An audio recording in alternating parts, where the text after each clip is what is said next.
welcome back to my channel, or welcome if you're new. Today I'm kind of doing a little bit of an announcement and also some budget related stuff. So recently I have made a significant change in my life. I actually bought a house. So I actually wanted to go over how much money I spent to buy my house and kind of just talk about that process, about home buying. And I think I'll do another video at some point later on talking about my mortgage and everything like that.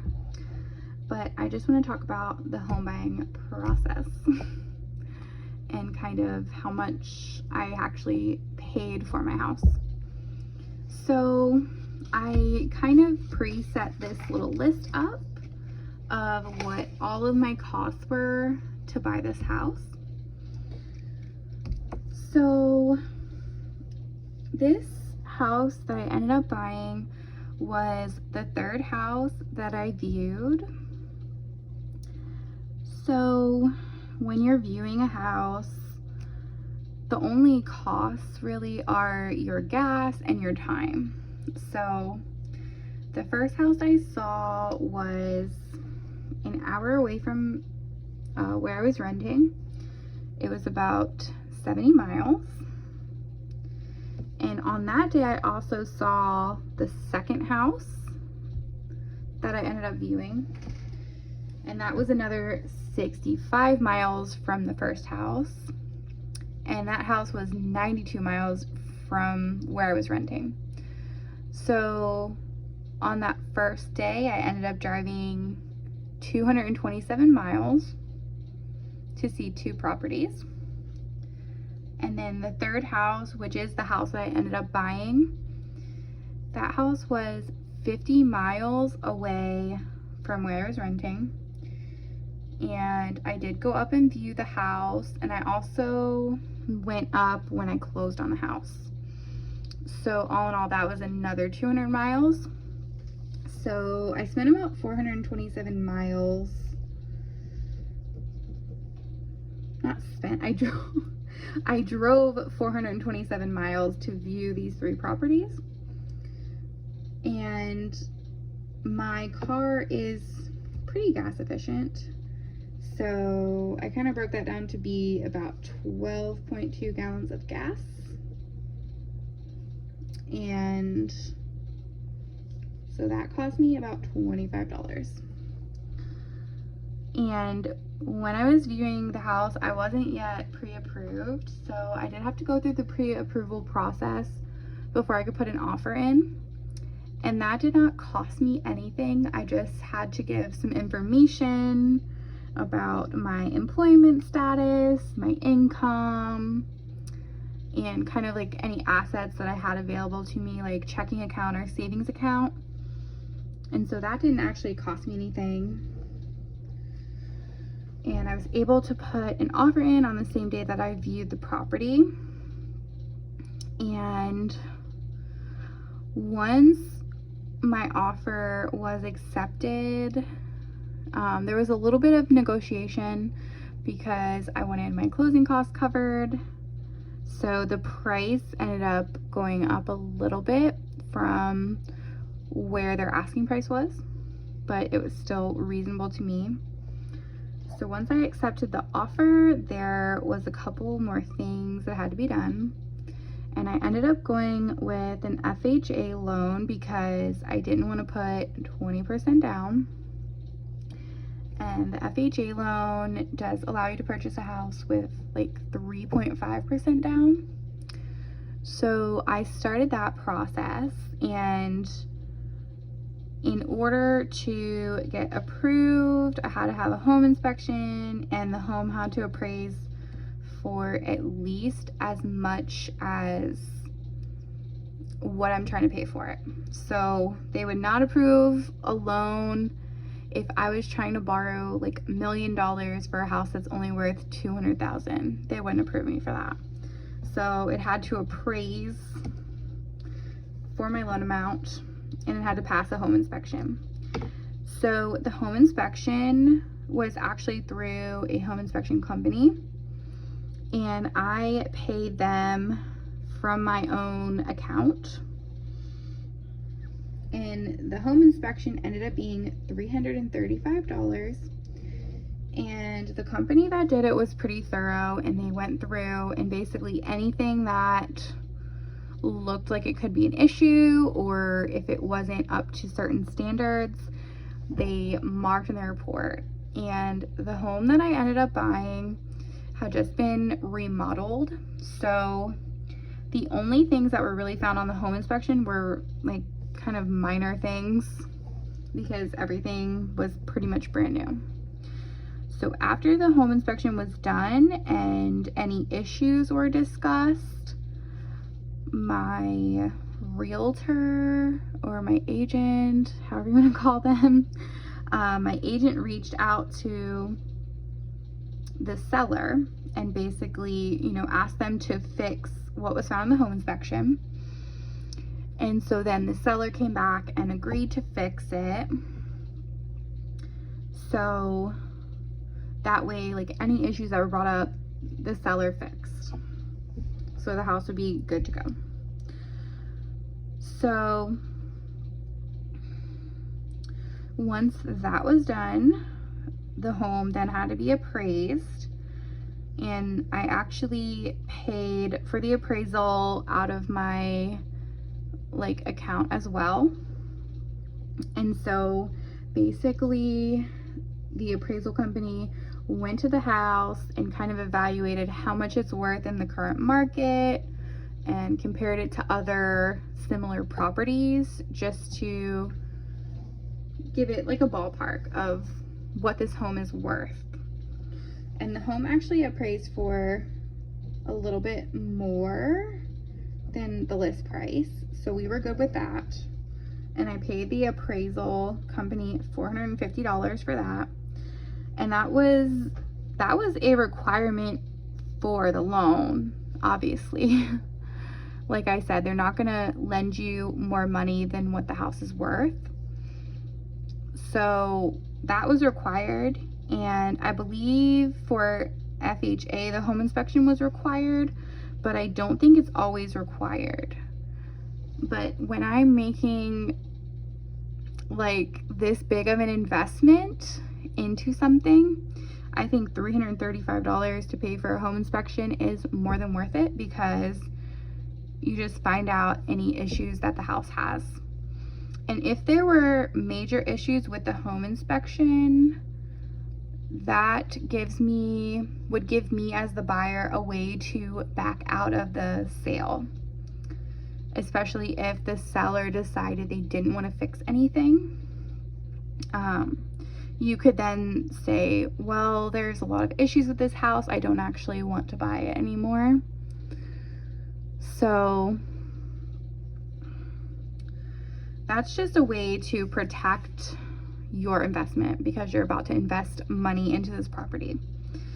And I kind of put this out of order, but the earnest money is something that I had to send a couple of days after I put my offer in and my offer was accepted, to basically prove that I am serious about buying this house.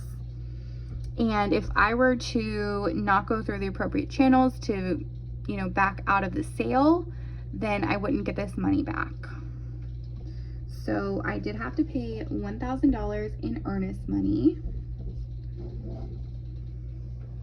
And I wired that to the real estate company, just to kind of show that, yes, I'm serious about purchasing this house. I have some, you know, cash. It almost reminds me of like a deposit, but it's called earnest money. And as long as I, you know, communicate and am able to, you know, discuss things with them. Like if I had given them the earnest money and the home inspection wasn't to my standards, I could back out and get my earnest money back. You have so many days to get it back. and certain conditions under which you could get it back. So if there was a major issue with the home inspection, I could say, actually, no, I don't want to purchase this house. And as long as I give notification in time, then I could have backed out of the sale and gotten my earnest money back. But that was not the case in my situation. So after all of that, it was basically just waiting to close. So I had to send a lot of documentation in for any like income that I have, any checking, savings accounts, anything like that. And they had to verify my employment and my income and everything. So we had set a 30-day closing, and it had to get pushed back one day. So it was a 31-day closing. And on the day of closing is when I had to bring my down payment and meet with the seller at the attorney's office to go over everything. So my like attorney's office that handled, not my attorney's office, but the attorney's office that handled my closing was okay with me getting a cashier's check. And I know sometimes they have you wire money the day of, but the office that I went to was okay with me getting a cashier's check. So I went to my bank and got a cashier's check for a little bit more because they didn't have the exact number yet. So I ended up bringing too much, and then they just gave me a check for the difference. But my down payment ended up being $3,490, and the earnest money counted towards my down payment. So my total down payment was actually $4,490, if that makes sense. But I only had to bring the $3,490 on the day of closing and signed a bunch of papers, and then I got my key and I'm now the owner of the house. So my total out of pocket, like what I actually spent money on, is all of these categories, and they actually add up to $5,300.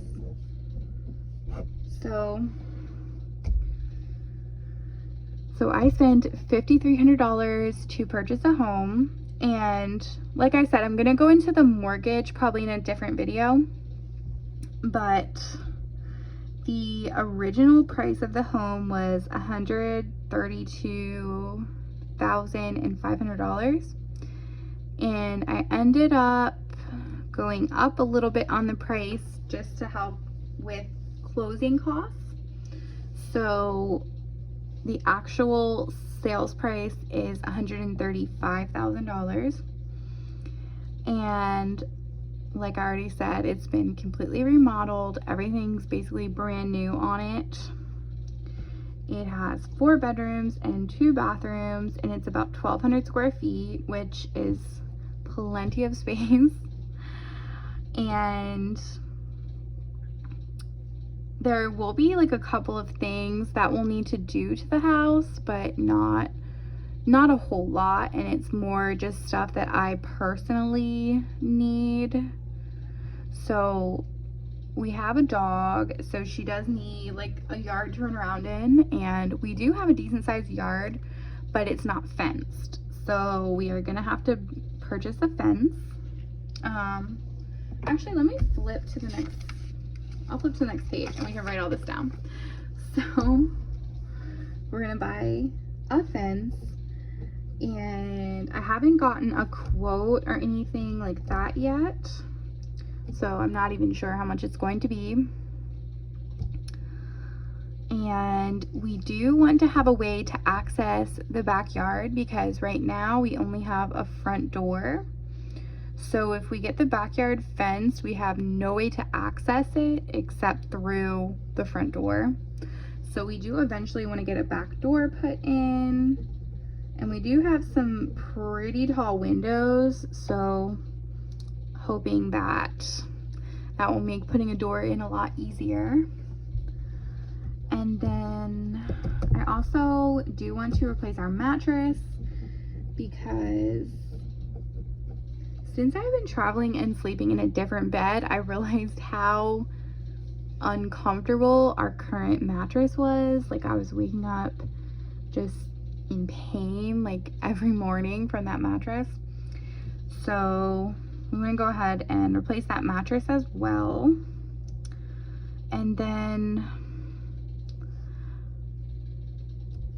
I do want to get some bar stools because we have an island, and I probably am gonna look into getting these used, maybe from Facebook Marketplace or something, just so that way we won't be spending so much money on bar stools, because I know they can get quite expensive.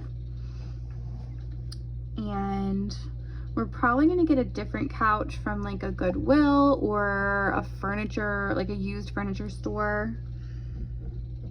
So we will get that eventually. But everything else, we are basically moving with us. So these are just some things that I do want to get for the house. And obviously, like, this is pretty high priority and this is pretty high priority. And the other stuff we will have to do when we can. So that is how much it cost me to buy a $135,000 house. And like I said, if you guys are interested, I'll definitely do a video more focused on the mortgage. So just let me know if that's interesting to you guys. Thank you for watching this video, and I'll see you in my next one. Bye.